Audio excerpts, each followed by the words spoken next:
सध्या मुंबई तापतीये. पण मुंबई तापतीये म्हणजे नेमकं काय होतंय हेच जाणून घेऊया. आपलं महानगर सध्या अर्बन हीट आयलँडचा सामना करतंय. अर्बन हीट आयलँड म्हणजे जिथे परिसरातलं तापमान निमस शहरी किंवा ग्रामीण भागातील तापमानापेक्षा जास्त असतं. हे का झालंय तर आपल्याकडे रस्त्याच्या दोन्ही बाजूला उंच इमारती आहेत.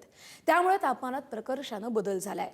या इमारती इतक्या जवळ आहेत की उष्णता मोकळ्या आकाशात पसरण्याऐवजी ती इमारतींच्या भिंतींमध्येच अडकून पडतीये.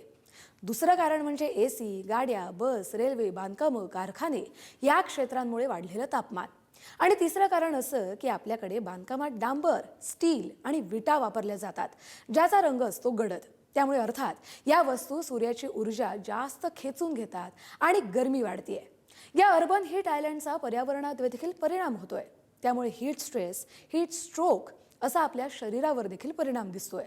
आता यावर उपाय काय करावा तर इमारतींच्या छतांवर पांढरा रंग मारू शकतो, गच्चीत गॅलरीत झाडं लावू शकतो, कमी जागेत घनदाट जंगलं विकसित करू शकतो, पावसाचं पाणी जमिनीत मुरेल अशा साहित्याचा वापर करू शकतो, ज्यामुळे जमिनीतील ओलावा टिकून राहील. आणि त्यामुळे आपण आत्ताच काय त्या उपाययोजना केल्या तर पुढच्या काही वर्षात या गंभीर संकटातून वाचू शकतो, इतकं नक्की. शिकूया AI ची क्रांती. चला करूया MSCIT.